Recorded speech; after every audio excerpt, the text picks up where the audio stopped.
continuons notre étude de la parole avec cette nouvelle thématique, n'est-ce pas, que l'on a intitulée « Sauvons nos vies par la justice ». Sauvons nos âmes par la justice. Bien sûr que peut-être qu'un autre thème vous sied plus, mais en tout cas, ce n'est pas le plus important, comme je l'ai tantôt dit, n'est-ce pas, de pouvoir amasser ou faire un thème très joli, mais c'est de pouvoir notamment saisir la lumière du Seigneur et bien plus encore de la mettre en pratique dans notre vie, et pour que nous puissions moissonner la vie, nous puissions moissonner, n'est-ce pas, tout ce que le Seigneur y rattache, n'est-ce pas, comme bénédiction, comme héritage. Alors, nous sommes dans la suite. Nous avons parlé de Noé. Nous avons vu en quoi était, n'est-ce pas, sa justice. Nous avons également parlé de Job. Et je suis très, n'est-ce pas, désolé que, notamment pour Job, ça a pris beaucoup de temps, mais je crois que c'était très instructif, c'était très bénissant. Bien sûr que peut-être que le Seigneur permettrait qu'un jour on y revienne et que l'on puisse, n'est-ce pas, davantage trouver et traiter le livre tout entier. Mais continuons aujourd'hui avec Daniel, si vous le voulez bien, avec Daniel qui est tout aussi intéressant. Nous savons que le livre de Daniel est rempli de visions, notamment à portée prophétique. Mais on ne va pas s'intéresser à ça. On va plus s'intéresser à l'élément qui nous donne de pouvoir, n'est-ce pas, parler de Daniel. Et donc, cet élément, c'est la justice. Et tout simplement, ce que je voudrais que l'on puisse relever, c'est cette justice qui, n'est-ce pas, a besoin d'être dans notre vie. Alors, sans plus tarder, ouvrons, n'est-ce pas, vous l'avez sûrement compris, le livre de Daniel. Daniel au chapitre 1, n'est-ce pas, le verset, Daniel donc, chapitre 1, le verset, prenons simplement, commençons au verset 3. Le roi donna l'ordre à, le nom est un peu compliqué, Ashpenaz, le responsable des eunuques, de faire venir quelques Israélites de sang royal ou de famille noble. Parce que nous savons qu'ici, à cette époque, n'est-ce pas, le royaume juif avait été mis, n'est-ce pas, sous la domination de Babylone. Et donc, on voit comment est-ce que le Seigneur, n'est-ce pas, a bel et bien exécuté ses plans. Quand on lit depuis Jérémie, on lit même Ézéchiel, on voit ce plan qui se dessine. Et même dans la suite, on voit notamment comment même cet empire de Babylone a fini par être lui aussi détruit par d'autres, comme le Seigneur l'avait tantôt dit. Donc, au verset 4, il dit « Ce devaient être des jeunes hommes, des jeunes garçons sans défaut physique, beaux, doués de perspicacité et de sagesse, instruits et intelligents, capables de servir dans le palais du roi. On leur enseignerait la littérature et la langue des Babyloniens. Le roi leur réservait pour chaque jour une portion de plats servis à sa table et du vin de ses banquets. Il voulait les former pendant 3 ans, à la suite desquels il entrerait à son service. Il y avait parmi eux des Judéens, Daniel, Anania, Michaël, on peut traduire comme ça, et Azaria. Le chef des eunuques leur donna les noms: à Daniel celui de Belshazzar, donc Daniel c'était devenu Belshazzar, et à Anania celui de Shadrach, de Michaël ou de Michal, celui de Meshach, et à Azaria celui d'Abed-Nego. Donc, on voit que ici le roi de Babylone s'intéresse à ce que il veut avoir des serviteurs.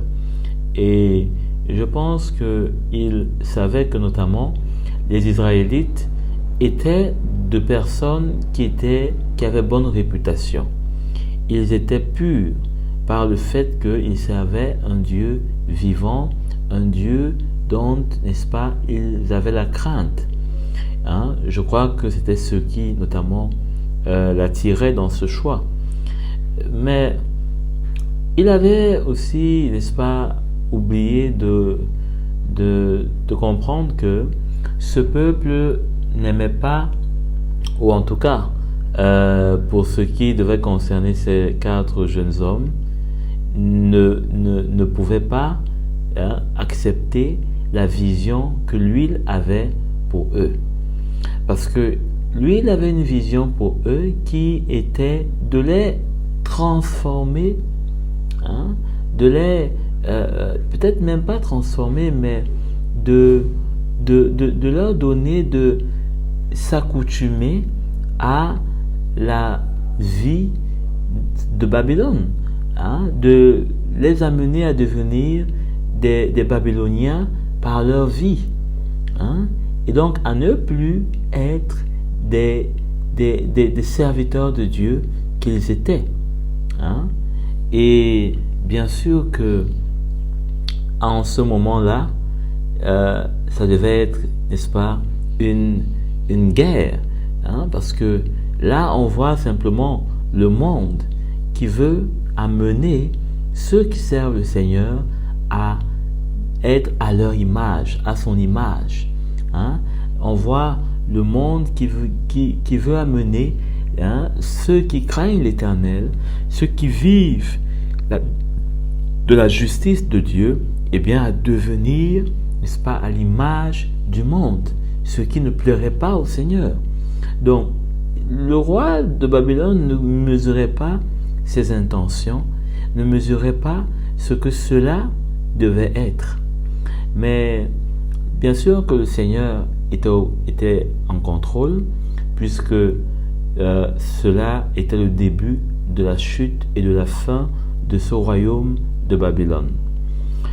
Alors, on connaît tous, n'est-ce pas, la suite. Au verset 8, Daniel prit la ferme décision de ne pas se souiller en consommant les plats servis à la table du roi et le vin de ses banquets. Donc, il demanda alors au chef des eunuques de ne pas l'obliger à se souiller. Dieu gagna à David la bienveillance et la compassion du chef des eunuques. Ce dernier dit à Daniel: « Je redoute mon Seigneur le roi. C'est lui qui a fixé ce que vous devez manger et boire. Pourquoi devrait-il vous voir arborer une moins bonne mine que les jeunes gens de votre âge? À cause de vous, je risquerai ma tête auprès du roi. » Daniel dit alors à l'intendant, auquel le chef des eunuques avait confié la responsabilité de lui-même, Anania, Michaël et Azaria: « Fais donc un essai avec tes serviteurs pendant 10 jours, qu'on nous donne des légumes à manger et de l'eau à boire. On examinera ensuite devant toi notre apparence et celle des jeunes qui mangent les plats servis à la table du roi. » Et c'est ce qui s'est passé. Nous connaissons que ils ont gagné leur pari parce qu'ils étaient en meilleure forme. Puis donc, au verset 17, Dieu accorda à ces 4 jeunes gens de la connaissance et de la perspicacité dans ce qui concernait la littérature, la sagesse. Dieu était capable d'expliquer toutes les visions et tous les rêves au moment fixé par le roi pour qu'on les lui amène. Le chef des eunuques les présenta à Nebuchadnezzar. Nebuchadnezzar, nous sommes là dans le verset 19 déjà, discuta avec eux, et parmi tous les jeunes gens, il n'en trouva aucun comme Daniel, Anania, Michaël et Azaria. Donc, on voit comment Dieu, n'est-ce pas, a été avec ces jeunes gens qui ont compris que être au service du Seigneur, ce n'est pas, n'est-ce pas, une rigolade. Être au service du Seigneur, c'est comprendre que on lui appartient et qu'on ne doit pas se souiller. La justice de Daniel, pourquoi Daniel est mis en tête? Parce que, eh bien, je pense que c'était lui qui était, disons, comme le chef de cette petite bande. Il était la tête de ce groupe. Et donc, le leader, vous savez que Dieu a toujours veillé à mettre un leader devant son peuple. Mais il faut bien comprendre que la justice ici dont Daniel, n'est-ce pas, s'est défendu d'avoir, eh bien, était une justice qui ne voulait pas et qui n'acceptait pas de se souiller. Ça, c'est une justice dont nous devons également comprendre. C'est que nous appartenons au Seigneur, nous avons été rachetés au Seigneur, eh bien, nous ne devons plus retourner dans la vie qui était la nôtre par le passé. Nous lui appartenons. Il a fait de nous un royaume de sacrificateurs. Il a fait de nous, je pense, comme Pierre nous le dit, un royaume de sacrificateurs, un peuple à part, une nation sainte. Et donc, on ne peut pas se souiller. Vous imaginez bien que dans l'Ancienne Alliance, les Lévites n'avaient pas droit de se souiller. Ils n'avaient pas droit, n'est-ce pas, de faire n'importe quoi. Tout ce que le peuple pouvait faire, eux, n'avaient pas ce droit. Et bien sûr que pour nous dire comment est-ce que nous devons rendre grâce au Seigneur pour tout aliment et le prendre avec action de grâce, et que nous n'avons pas à nous en faire, pour ceux qui ont une conscience faible, on peut s'abstenir de manger, de X ou de Y, mais de ceux qui, n'est-ce pas, ne sont pas, disons, faibles dans leur conscience, eh bien, ils n'ont pas à être condamnés par quoi que ce soit qu'ils mangent ou bien qu'ils ne mangent pas. Donc, ici, bien sûr que la loi est encore à l'œuvre, mais c'est une loi qui, dans le cœur de Daniel, n'est pas simplement à observer parce que Dieu a dit. C'est Daniel lui-même, du reste. Il ne dit pas que la loi dit. Au verset 8, on va encore bien relire de Daniel chapitre 1. Il est dit, Daniel prit la ferme décision de ne pas se souiller en consommant les plats servis à la table du roi et le vin de ses banquets. Bien sûr que les différentes ordonnances disaient ce qu'il fallait manger et ce qu'il ne fallait pas manger, ou encore bien plus ce qu'il ne fallait pas manger surtout. Et peut-être que ça pouvait se retrouver dans les mets, n'est-ce pas, du roi, et donc Daniel a anticipé. Mais je pense que il y a là un calibre d'homme qui comprend que même si il est en exil, même si il, n'est-ce pas, est sous la domination d'un roi étranger et, n'est-ce pas, donc sa vie peut en dépendre, selon qu'il se soumet ou pas. Daniel n'a pas hésité à prendre position de ne pas se souiller. Il n'a pas hésité à garder, n'est-ce pas, à vouloir garder son cœur, sa vie, son corps, n'est-ce pas, dans la pureté. Et cela est véritablement, n'est-ce pas, une justice dont nous avons besoin également de comprendre. Parce que si nous souillons, si nous nous souillons avec le monde et tout ce qu'il peut nous présenter, si l'on ne comprend pas que nous avons été appelés à nous séparer du monde, à nous séparer de ce qu'il nous propose, eh bien, nous allons prendre part à ce qu'il propose.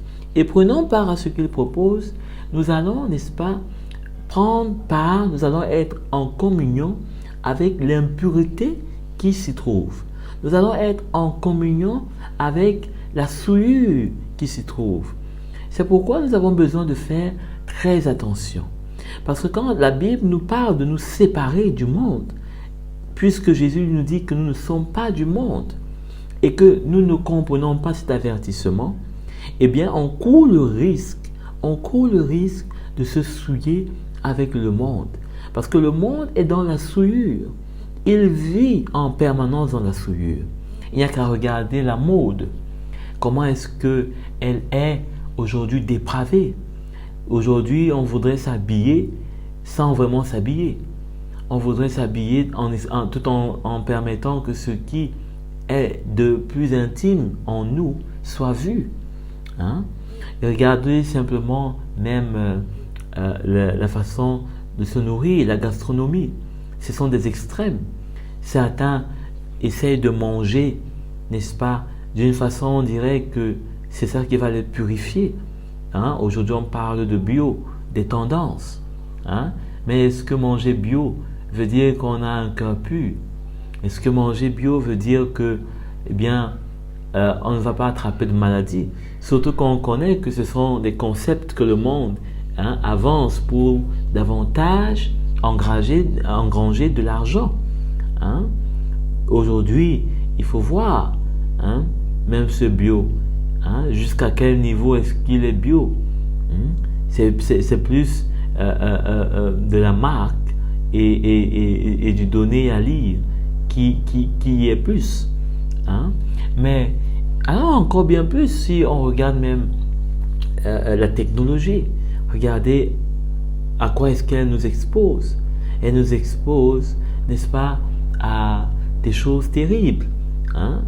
Vous êtes en train de regarder peut-être une prédication et d'un coup vous voyez une publicité très très sexiste et je dirais comme ça pour vous montrer, n'est-ce pas, des caractères, pour vous montrer des choses qui sont impudiques, et ainsi va, n'est-ce pas, le monde qui est dépravé, même dans, n'est-ce pas, ses lois, ce qui n'est pas permis par la parole de Dieu, l'homme le légalise, et dans tous les domaines, on peut retrouver comment l'homme est dans un état de déliquescence, de dépravation, dans un état d'enfoncement dans, n'est-ce pas, les rances, dans les rances et tout ce qui est impur devant Dieu. Mais Daniel avait bien compris que lui devait, n'est-ce pas, s'en abstenir, parce que toucher également aux choses du roi, eh bien, ce serait comme se laisser mettre sous son autorité, puisque si il acceptait, eh bien, il serait redevable au roi, il serait sous son emprise, il deviendrait même dépendant, parce qu'effectivement, c'est ses mains qui feraient, n'est-ce pas, son embonpoint. Et donc, sa foi, même dans le Seigneur, ne sera plus pour prendre soin de lui. Donc, il y a vraiment des choses dans le monde qui sont capables de nous attirer et de nous faire sortir de la main du Seigneur sur nos vies, de sa protection, de sa fidélité pour nous, n'est-ce pas? Il y a dans le monde des choses qui peuvent nous faire sortir de la main du Seigneur, parce qu'effectivement, eh bien, ces choses, on leur donne tellement d'importance, on leur donne tellement de prix, tellement de valeur, que, eh bien, elles vont commencer à prendre la place du Seigneur dans nos cœurs. Mais que ce ne soit pas notre partage, bien-aimés, que ce ne soit pas notre partage, mais que vraiment on puisse, n'est-ce pas, expérimenter, n'est-ce pas, la grâce de Dieu qui est de nous séparer du monde. Parce que nous ne sommes pas de ce monde. Nous ne sommes pas de ce monde. Mais nous sommes, n'est-ce pas, du royaume qui est d'en haut. nous sommes du royaume qui est d'en haut. Alors, pourquoi ne pas lire notamment 2 Corinthiens 6, 2 Corinthiens 6, à partir du verset 17. C'est pourquoi, sortez du milieu d'eux et séparez-vous, dit le Seigneur. Ne touchez pas à ce qui est impur, et je vous accueillerai. Donc, on voit un avertissement du Seigneur. On voit un avertissement du Seigneur qui demande de nous séparer de ceux, n'est-ce pas, qui sont au milieu de nous et qui peut-être ont une vie et font des choses qui ne sont pas agréables au Seigneur. C'est ainsi que même dans nos relations, on doit se séparer. On doit se séparer du monde. On doit, n'est-ce pas, ne pas prendre part à ce que le monde veut nous donner. On a notamment les fêtes aujourd'hui dans le monde. Des choses extraordinaires qui, n'est-ce pas, sont aux yeux du Seigneur une abomination véritable. Quand on voit notamment toutes ces fêtes, la Gay Pride, Halloween, et même toutes ces journées internationales, n'est-ce pas, dans lesquelles l'homme, on dirait qu'il compte sur sa propre force pour améliorer des choses, pour faire avancer l'humanité.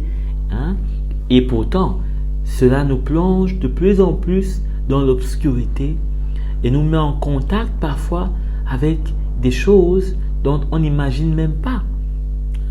Mais le piège se referme vite sur nous et on se retrouve, n'est-ce pas, comme dans un esclavage. Je prends l'exemple avec quelqu'un qui est accro au téléphone, à tous ces réseaux sociaux, qui chaque jour naissent. Aujourd'hui, on parle d'une nouvelle application, TikTok, qui permet aux jeunes notamment de prendre des vidéos et de jouer à la star, et d'être en vue. Et je voyais encore une émission où effectivement un ado reconnaissait que c'était pratiquement une maladie pour lui s'il venait à être déconnecté de son téléphone. Et chacun de nous, si on observe dans notre vie, il y a des choses auxquelles on est tellement lié. D'autres, c'est la musique. On peut pas. Il y a des personnes qui n'arrivent à rien faire sans la musique. Et la musique du monde, en l'occurrence, quel pouvoir elle a pour nous entraîner dans les méandres du monde, dans, n'est-ce pas, l'affaiblissement, notamment du témoignage et de la vie de Christ en nous, mais plutôt pour fortifier la chair et l'exciter aux choses impures, notamment si déjà la musique dite gospel est aujourd'hui infiltrée, combien de fois celle qui est païenne, celle dans lesquelles on s'identifie à ces célébrités qui chaque jour reconnaissent dans leurs propos, même dans les images de leurs clips, n'est-ce pas, leur association avec l'ennemi et des sectes occultes. Comment est-ce que on peut être aussi négligent et peu attentif au point de nous laisser aller avec les réseaux sociaux où on a envie de toujours dire un mot, on veut commenter, on veut faire une remarque, une appréciation légèrement, et on se retrouve ainsi à condamner, on se retrouve ainsi à juger mal selon la chair, selon nos émotions. Aujourd'hui, il y a vraiment une kyrielle de choses que le monde invente afin que l'homme soit esclave de son système. Mais nous devons comprendre comme Daniel que nous sommes appelés à nous séparer. Et comme l'apôtre Paul le dit aux Corinthiens, nous sommes appelés à nous séparer. Pierre dit que c'en est assez de vivre, n'est-ce pas, de continuer de vivre à la manière dont nous avons vécu dans la chair. Et combien nous devons nous armer de la pensée de mourir. Parce que celui qui ne comprend pas qu'il doit se séparer, il ne va pas expérimenter cette mort de Christ dont on a tantôt parlé pour Job. Il ne va pas expérimenter, n'est-ce pas, une mort à lui-même. Hein? Il ne va pas expérimenter la mort de sa chair pour en moissonner, n'est-ce pas, comme on a lu aussi dans Job, cette vie de résurrection. Hein? On ne va pas voir, n'est-ce pas, ce bon parfum, hein, de justice. Hein? Et comment le Seigneur peut-il sauver un tel homme? Un homme qui vit dans sa chair, un homme qui vit dans les plaisirs de sa chair, un homme qui est adonné au monde et tout ce que le monde lui présente, un homme qui, n'est-ce pas, est sans cesse, hein, dans ses propres ambitions, hein, à caractère, disons, exclusivement économique, hein, pour son propre compte, pour ses propres besoins, hein, pour réaliser ses propres fantasmes et tout et tout. Donc, comment est-ce que un tel homme peut être sauvé? Hein? Un homme qui ne comprend pas, une femme qui ne comprend pas, un jeune qui ne comprend pas, qui doit se séparer du monde. C'est un jeune qui ne peut pas, n'est-ce pas, expérimenter l'œuvre de la croix de Christ. Et ne pouvant pas expérimenter cette croix de Christ, il sera, bien que étant entré en Christ, hein, bien que ayant goûté à la joie, hein, et au salut que donne le Seigneur, eh bien, il va lui-même sortir de sa main et il va sortir de la main du Seigneur et il va rentrer sur les chemins sur lesquels il a marché et sur lesquels il n'y a que ruine et néant. Hein? Parce que, d'ailleurs, dans Jérémie, comment le Seigneur dit, n'est-ce pas, que eh bien, ceux qui vont après des choses de néant, ils deviennent eux-mêmes des néants. Hein? Des choses de néant. Quand on voit notamment aujourd'hui, hein, toute cette façon de vivre, hein, que notamment les jeunes veulent embrasser, hein, ils s'identifient à des stars, ils s'identifient à des modes, hein, des façons de parler, des façons de se comporter, des façons de s'habiller, des façons de se montrer, des façons de se présenter. Hein. Tout cela, n'est-ce pas, a pour but, pour l'ennemi, de pouvoir écraser, n'est-ce pas, ces jeunes. Et notamment, je pense que Daniel est un bon modèle pour les jeunes qui notamment sont dans la foi et comprennent que le plus important pour eux, c'est de ne pas se souiller, c'est de ne pas se mélanger avec le monde, c'est de ne pas accepter l'influence du monde dans leur vie. Parce que vous savez que quand on est jeune, il y a des choses qu'on veut expérimenter. Hein? Le corps veut expérimenter des choses, on veut expérimenter des choses, on a envie de goûter, on a envie de découvrir. Le monde est tout neuf pour nous.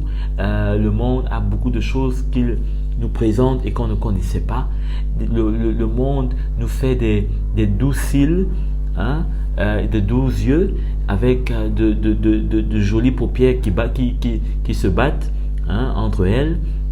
Mais on doit vraiment comprendre que ce n'est pas notre lot, ce n'est pas, n'est-ce pas, à notre avantage.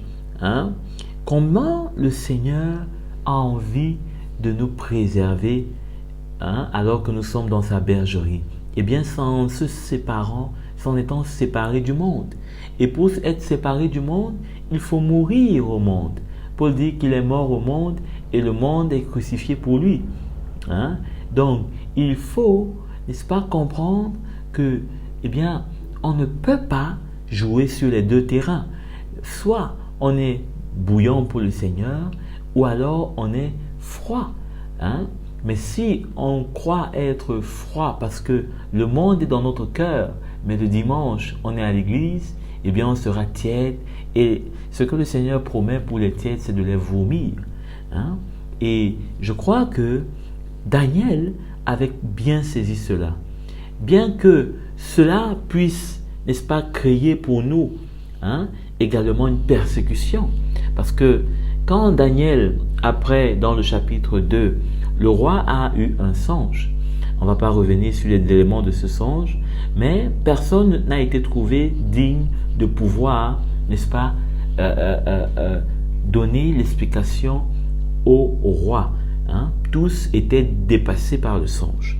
au point même que certains disaient que ce n'était que des dieux qui pouvaient lui révéler l'explication de ce songe. Mais quand Daniel est pris de compassion, a vu ce que le roi s'apprêtait à faire à tous ces magiciens et à tous ces hommes qui se prétendaient sages, eh bien, il a voulu consulter le Seigneur, il a voulu, n'est-ce pas, permettre que le Seigneur sauve la vie de ces personnes en lui donnant la révélation du songe du roi. Et c'est comme ça que le Seigneur nous utilise. C'est que, alors que, n'est-ce pas, nous, on se sépare du monde, alors que nous ne nous identifions pas au monde, nous recevons la vie du Seigneur. Parce que nous mourons dans la vie du vieil homme pour moissonner la vie de l'homme nouveau. Et c'est de cette vie dont les hommes même qui nous calomnient, les hommes même qui nous trouvent étranges, les hommes même qui voient que, eh bien, nous ne sommes pas modernes, ou bien nous sommes vieux jeux, nous ne sommes pas de notre époque. Hein, ils nous titillent un peu parfois en nous appelant un jeune, un vieux, mais dans la peau d'un jeune, ou alors un vieux jeune. Hein, eh bien, on doit, n'est-ce pas, ne pas nous morfondre, hein, même si on a des personnes qui ne veulent pas, n'est-ce pas, de notre compagnie, parce que peut-être que nous n'avons pas de même goût, peut-être que nous aimons la parole du Seigneur et eux non, peut-être que nous aimons, n'est-ce pas, une vie de sainteté, mais peut-être que eux non. Eh bien, n'ayons pas peur, n'est-ce pas, qu'il y ait une coupure, n'ayons pas peur qu'il y ait une séparation, n'ayons pas peur qu'il y ait, n'est-ce pas, une division entre l'homme charnel et nous. Parce que bien aimé, si nous ne sommes pas prêts à cela, à perdre même nos relations, nos amitiés et bien sûr tout ce que cela peut comporter comme intérêt ou avantage, eh bien, nous ne savons pas ce que cela nous vaudra. Mais si nous sommes plutôt prêts à perdre cela pour que la vie de Christ soit notre seul bien, je vous assure que demain, peut-être que ce sont ces mêmes personnes qui viendront et qui auront besoin de notre aide. Et c'est ce qui s'est passé effectivement, parce que c'est Daniel et ses compagnons qui sont venus et qui ont pu donner le songe et éviter la mort de ces personnes. Ces mêmes personnes d'ailleurs qui, dans le chapitre 3, eh bien, Nebuchadnezzar, nous connaissons sa célèbre statue, et d'ailleurs qui est finalement devenu, n'est-ce pas, le point, n'est-ce pas, de mise à mort, hein, de ceux-mêmes qui lui en avaient donné, n'est-ce pas, l'explication. Hein. Mais effectivement, vous savez que la chair, ben, même si elle peut se soumettre parfois devant la puissance du Seigneur, elle n'hésite pas, le moment venu, à se redresser pour venir, n'est-ce pas, nous donner d'être en contradiction avec le plan de Dieu. Parce que Nebuchadnezzar, dans un premier temps, a reconnu que le Dieu de Daniel et de ses compagnons était puissant. Mais quand on est venu les accuser, et que, n'est-ce pas, dans son orgueil, dans sa stature, il n'a pas permis, il n'a pas voulu que, eh bien, il soit, disons, considéré comme un roi faible ou comme un roi à la solde de ces jeunes gens, eh bien, il n'a pas hésité à les mettre à mort. Et c'est ainsi que ces jeunes gens sont passés par la fournaise dans le chapitre 3 et bien sûr, on connaît qu'ils sont sortis victorieux. Hein? Ils sont sortis victorieux et le Seigneur les a justifiés au milieu, n'est-ce pas, de cette épreuve. Donc, bien-aimés, nous ne pouvons pas nous attendre à ce que les hommes nous donnent, n'est-ce pas, des louanges. Peut-être qu'ils peuvent nous en donner aujourd'hui, mais l'homme est un homme. Et demain, il peut retourner sa veste et vous donner une épée. Mais le Seigneur va et saura nous garder, parce que si nous sommes, n'est-ce pas, avec lui dans la pensée de nous séparer de tout ce qui est injustice, de tout ce qui n'est pas du monde, puisque ici, face à ces statues, toujours ces jeunes gens ne voulaient pas offenser leur Dieu. Ils ne voulaient pas, n'est-ce pas, adorer un autre Dieu que celui qu'ils connaissaient. Et comment ne pas, n'est-ce pas, également pour nous aujourd'hui, comprendre que nous ne pouvons pas, sous prétexte parfois de vouloir gagner certains, sous prétexte parfois de vouloir, amener certains au Seigneur, on accepte un compromis. Parce que ces hommes auraient peut-être bien pu accepter le compromis, selon lequel, comme le roi leur avait donné notamment de diriger la province de Jérusalem, qu'il soit maintenant, aujourd'hui, devant un dilemme. Le dilemme était que soit vous vous courbez, soit vous quittez de ceux qui ont été élevés à ceux qui sont dans la fournaise. Mais ils savaient dans leur cœur que ce n'était pas un homme qui les avait élevés, mais que c'était le Seigneur. Que c'était le Seigneur qui les avait élevés, et que c'est au Seigneur seul qu'ils devaient être redevables. N'est-ce pas? Vous savez, les hommes ont beaucoup de plans. Ils ont des plans pour nous donner l'impression qu'ils ont compris. Ils nous font croire que ils ont également compris. Ils sont avec nous. Ils servent Dieu. Et parfois, c'est bien trompeur. Mais c'est nous, on ne demeure pas devant le Seigneur avec le visage devant le Seigneur, le cœur devant le Seigneur, dans la vérité, dans la soumission, et nous séparons du monde. Nous serons pris dans les filets de ces hommes qui ne manquent pas, n'est-ce pas, de tactique pour pouvoir, n'est-ce pas, nous entraîner dans les penchants mauvais de leur cœur. Mais il faudrait que le Seigneur nous aide, parce que de plus en plus nous aurons de tels hommes qui n'aiment pas le Seigneur, mais qui voudraient bien les faveurs, les grâces, la lumière du Seigneur, et qui, n'est-ce pas, peut-être que ils vont donner peut-être l'impression qu'ils ont compris et qu'ils reconnaissent que nous sommes de Dieu, mais dans leur cœur, ils n'aiment pas Dieu. Dans leur cœur, ils ne sont pas prêts à suivre Dieu. Et donc, nous ne pouvons pas nous permettre, n'est-ce pas, un quelconque compromis, un quelconque mélange avec eux dans, n'est-ce pas, les voies qu'ils ont tendance à toujours reprendre. Parce que tant qu'un cœur n'a pas changé, tant qu'un cœur n'est pas nouveau dans l'homme, que Dieu ne lui a pas donné un cœur nouveau, bien-aimé, pour ma part, je connais cela très bien, cet homme, ne pensez jamais qu'il a changé et que vous pouvez marcher avec lui.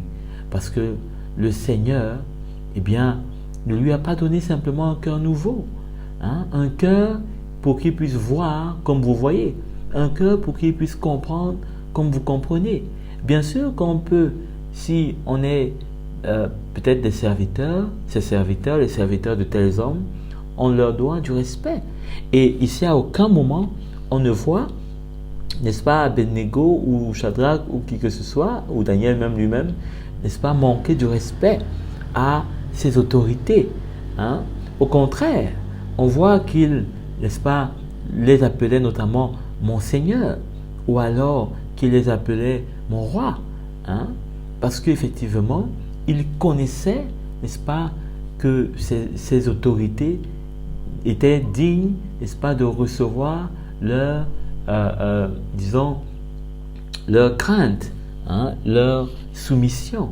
Mais effectivement, comme la parole de Dieu nous le dit dans la Nouvelle Alliance, Paul et Pierre, il faut être soumis aux autorités.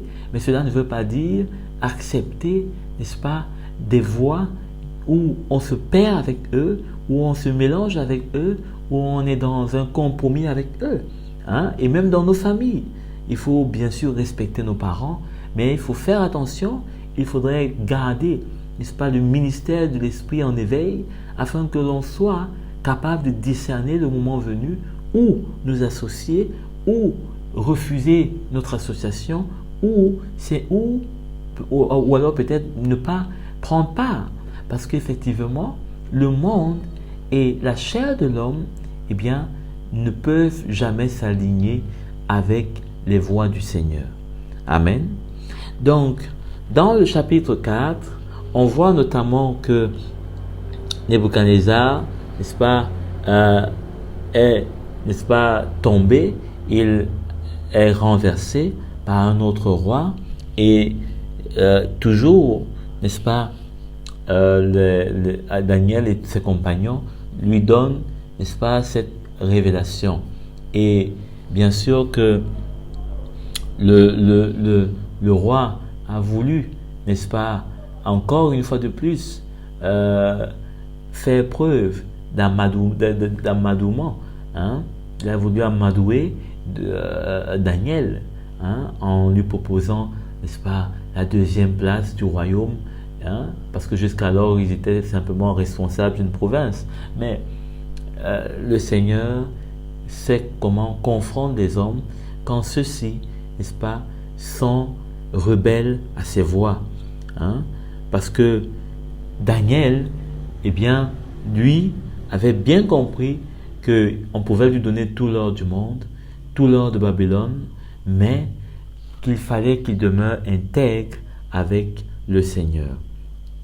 Et nous savons que le Seigneur est fidèle pour qui, n'est-ce pas, lui est fidèle. Hein? Et même quand on lui est infidèle, il demeure fidèle. Mais je crois que quand on lui est fidèle, il est encore plus fidèle pour, n'est-ce pas, nous témoigner sa fidélité. Hein? La fidélité du Seigneur est une chose à laquelle nous ne devons pas, hein, n'est-ce pas, négliger. Parce que il voit cela comme de l'adultère. Et nous savons que le Seigneur n'aime pas l'adultère. Hein?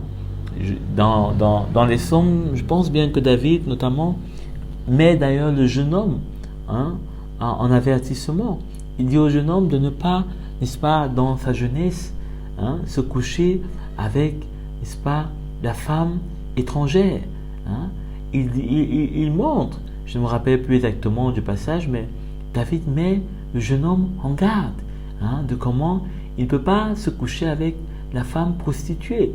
Hein. Ça nous parle du monde, ça nous parle de comment est-ce que on doit faire attention avec le monde. On doit, n'est-ce pas, comme Paul dit, acheter sans pour autant acheter, toucher sans pour autant toucher. Parce qu'effectivement, il y a dans le monde une façon d'organiser les choses, d'organiser son système pour que l'homme soit pris dans un étau d'esclavage et pour qu'il puisse, n'est-ce pas, renier Dieu. Mais nous ne sommes pas de ce monde, je le rappelle encore. Nous sommes, n'est-ce pas, des hommes et des femmes qui appartiennent au Seigneur. Et le Seigneur veut, n'est-ce pas, de nous que l'on se sépare du monde, que l'on soit, n'est-ce pas, d'une qualité de vie, n'est-ce pas, qui n'est pas de ce royaume, hein, qui n'est pas de ce royaume d'en bas. Hein. Donc, on doit véritablement s'accrocher au Seigneur, hein, notamment dans Psaume 119, au verset 9, il a dit « Comment le jeune homme rendra-t-il pur son sentier ?» Hein, c'est-à-dire que comment est-ce que nous allons marcher, comment est-ce que le jeune homme peut marcher sur un chemin, n'est-ce pas, pur, hein? Il est dit « en se conformant à la parole ». Hein? Donc, nous avons besoin, nous jeunes gens, hein, moi aussi je suis jeune, de nous conformer à la parole du Seigneur, de ne pas, n'est-ce pas, nous conformer au monde, parce que le monde voudrait que l'on se conforme à lui, mais le Seigneur nous appelle à nous conformer à sa parole, de la mettre en pratique, de l'observer, de la garder sur nos cœurs. Hein. et de porter le joug. La Bible nous dit qu'il est bon pour le jeune, dans sa jeunesse, de porter le joug.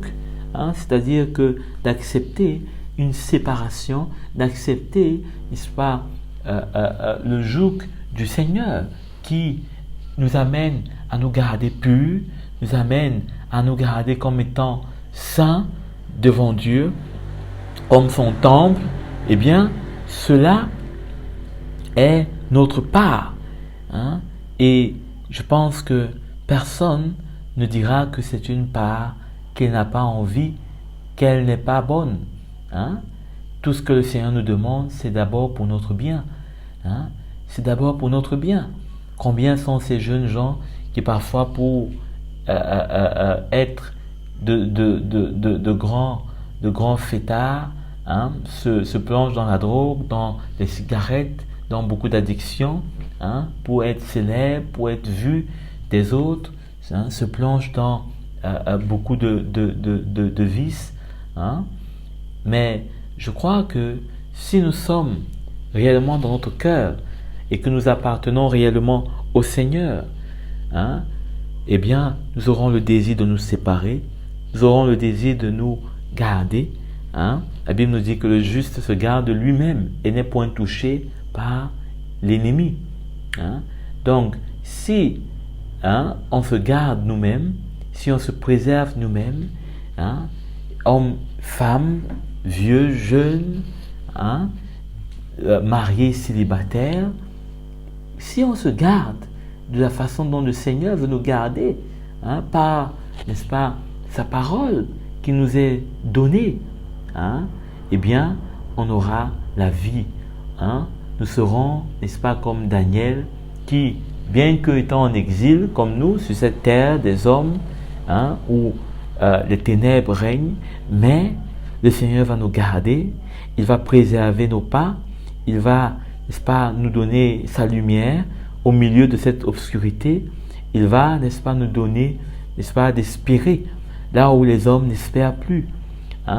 Et le moment venu, il va nous retirer de l'obscurité pour être avec lui, pour toujours dans la lumière.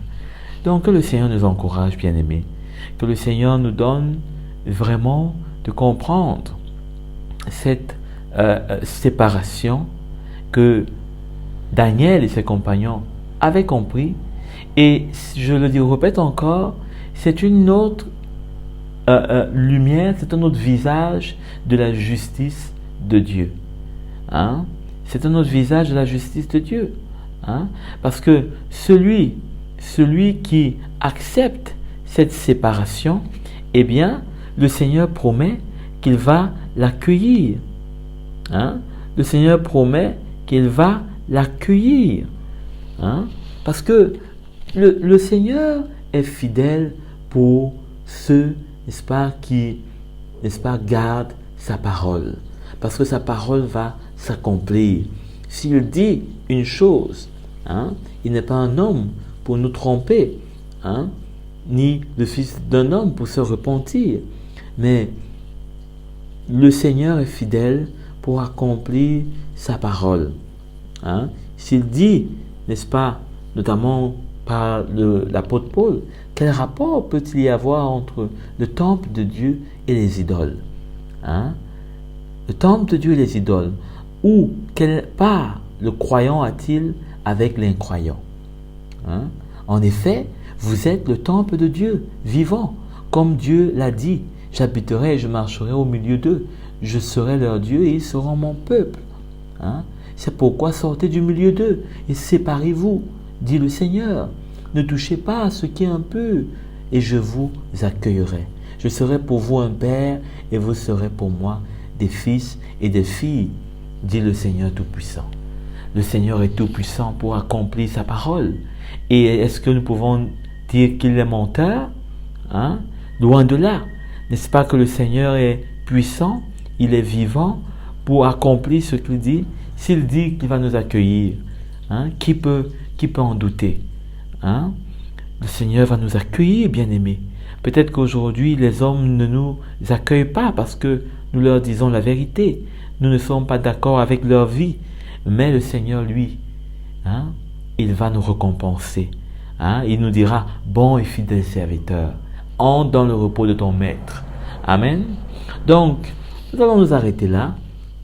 Et je rends grâce au Seigneur pour sa lumière, pour la lumière de son esprit, qui, au travers de sa parole, nous montre véritablement cette justice. Si on se sépare du monde, comme dans, n'est-ce pas, le cas de Daniel, le Seigneur va nous accueillir. Le Seigneur va nous montrer, n'est-ce pas, sa face. Il va faire lever, n'est-ce pas, le soleil de nos cœurs. Amen. Donc, soyons encouragés, soyons, n'est-ce pas, vraiment zélés à vouloir mettre en pratique cette justice que nous avons vue à 3 niveaux. Je vais juste nous rappeler, pour le cas de Noé, eh bien, nous avons dit que cette justice parlait de la foi. De la foi, et c'est une mort, c'est une mort à soi-même. Parce que la foi, eh bien, c'est aller et de faire des choses qu'on ne voit pas, mais que l'on espère. Et là, il y a une mort dans l'essence humaine, il y a une mort dans l'intelligence humaine, il y a une mort dans les sentiments humains. Parce que les hommes ne voient pas ce que vous êtes en train de faire, ils ne considèrent pas ce que vous faites, et donc vous devenez comme un sujet de moquerie. Mais la foi vous amène à voir, n'est-ce pas, la fin, vous amène à voir, n'est-ce pas, le but, vous amène à voir, n'est-ce pas, au-delà de ce qui est visible. Et bien sûr, le prix à payer, c'est la mort dans l'homme charnel, la mort dans l'homme humain, dans l'homme qui, n'est-ce pas, ne vit que de ce qu'il voit, de ce qu'il pense et de ce qu'il croit. Et non pas de ce que Dieu dit, de ce que Dieu veut faire, de ce que Dieu l'appelle à faire. Il y a donc une soumission. Et bien sûr que pour le cas de Job, nous avons parlé d'une justice qui est révélée au travers de la souffrance, des persécutions, des tribulations, des épreuves. Et donc, cette justice nous amène à être, n'est-ce pas, dans la souffrance, à souffrir, à mourir à nous-mêmes davantage, à se régner nous-mêmes, à régner notre vie, à être plus humble et à laisser le Seigneur, n'est-ce pas, travailler dans nos cœurs, dans nos vies plus profondément. Véritablement, c'est un processus vraiment de purification, parce que vous savez que tant que l'or ne passe pas par le feu, eh bien, il porte encore quelques saletés, il n'est pas pur, et c'est pas de l'or pur, mais l'or pur doit passer par le feu, et c'est ce que le Seigneur nous amène au travers des souffrances, des épreuves, des tribulations, n'est-ce pas, des choses que nous ne voulons sûrement pas, mais que le Seigneur, n'est-ce pas, nous permet. Et cela, nous ne devons pas trouver ça étrange, comme Pierre dit, ou alors attribuer ça à l'ennemi. Bien sûr qu'on voit comment l'ennemi était à l'œuvre dans le cas de Job, mais c'est le Seigneur, on peut le reconnaître que c'est le Seigneur qui par-dessus tout était, n'est-ce pas, à l'œuvre, veillait. Il avait un plan, il avait une œuvre, il avait surtout quelque chose à accomplir dans la vie de son serviteur. Le Seigneur, n'est-ce pas, ne nous traite pas comme des enfants gâtés, parce que vous êtes intègres et donc vous n'avez plus droit à aucune épreuve. Non, au contraire, Dieu nous dit par la bouche de l'apôtre Paul que c'est un juste jugement. Amen. Donc, nous avons fini par Daniel et nous avons vu comment est-ce que Daniel, n'est-ce pas, la justice de Daniel est révélée au travers d'une séparation d'avec le monde, d'une séparation d'avec, n'est-ce pas, du système du monde, parce qu'effectivement, ça c'était un système, de faire en sorte que ceux qui mangent les mets de la table du roi et boivent le vin de ses banquets, c'est eux qui auront bonne mine. C'était le système du monde. Comme aujourd'hui, le monde veut nous faire croire que c'est ceux qui sont Android ou alors qui sont peut-être connectés, hyper connectés même, je dirais, qui sont vraiment dans la mondialisation, dans, je sais pas moi, et ceux qui sont dans la mode, n'est-ce pas, ils marquent leur temps, je sais pas moi. Mais tout ceci, c'est plus un piège, c'est plus une trappe pour nous amener à devenir idolâtres. Parce que c'est à ça que cela a conduit. On les a élevés. D'ailleurs, Daniel a demandé à ce que lui ne soit pas élevé, mais plutôt que l'on donne cette responsabilité à ses compagnons. Lui, il est resté dans, n'est-ce pas, la cour du roi, simplement comme serviteur. C'est peut-être peu de le dire, mais cela montre l'attitude de ce Daniel qui avait compris qui était son Dieu et à quoi est-ce qu'il était appelé et combien il ne devait pas permettre une quelconque corruption, un quelconque mélange, un quelconque ajustement avec le monde, un quelconque compromis avec le monde. Donc, Daniel, n'est-ce pas, lui, avait, n'est-ce pas, vu dès le départ qu'il n'allait pas se compromettre. C'est ce qui nous est dit dès le chapitre 1, qu'il n'allait pas, n'est-ce pas, se souiller avec les mets du roi. Parce que cela allait l'amener à l'idolâtrie. Et plus tard, c'est à ce que cela a conduit. On voulait qu'il se prosterne, étant entré dans le cercle fermé du roi, il n'y avait pas de raison pour que tout le monde se prosterne et pas Daniel. Alors qu'il n'avait pas compris ces Babyloniens, à qui même il a épargné la mort. Il n'avait pas compris que, Daniel n'était pas, n'est-ce pas, prêt à se souiller, à être, n'est-ce pas, dans un compromis quelconque, quoi qu'on puisse lui donner, quoi qu'on puisse, n'est-ce pas, lui attribuer. Et que le Seigneur était sa délivrance et demeurait le seul roi de son cœur.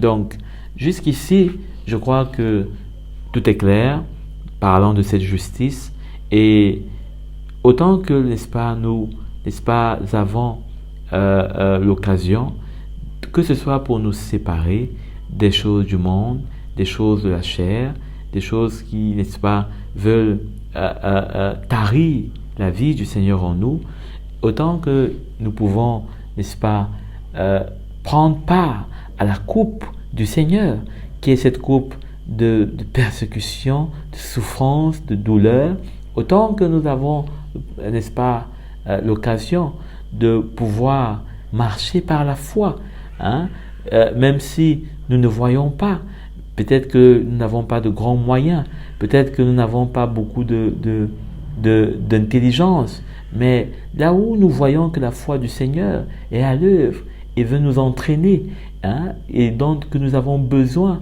de nous laisser, n'est-ce pas, conduire par son esprit, quels que soient, n'est-ce pas, les moments ou alors l'occasion qui nous est donnée de marcher par la foi. Parfois, le Seigneur peut vous donner, n'est-ce pas, l'occasion de parler à quelqu'un, l'occasion de toucher la vie de quelqu'un. Et ça peut peut-être demander des sacrifices de temps ou d'argent, ou je ne sais pas moi encore. Mais n'hésitons pas, soyons simplement prêts à répondre et à nous laisser conduire. Que le Seigneur vous bénisse, que le Seigneur continue à révéler cette justice dans votre cœur. N'oubliez pas, je vous ai parlé de cette transcription que un frère et pasteur aîné dans la foi vous met à disposition, notamment a mis à disposition pour l'Église. Il parle de la justice, de comment cette justice se révèle dans des choses comme le pardon, se révèle dans n'est-ce pas, la paix du cœur, de comment cette justice se révèle dans des armes, même que Éphésiens nous donne dans son chapitre 6, eh bien, n'hésitez pas sur Internet, vous tapez Jocelyn Siri, la justice de Dieu, transcription. Donc, nous sommes bénis de tout ce que le Seigneur nous donne comme lumière. Et j'espère vous retrouver très prochainement dans une autre étude de la parole. D'ici là, j'espère que nous allons pouvoir, n'est-ce pas, porter des fruits et surtout permettre à d'autres d'y goûter pour que eux aussi reçoivent la vie du Seigneur. Shalom et à très bientôt. Bye bye. Je vous aime.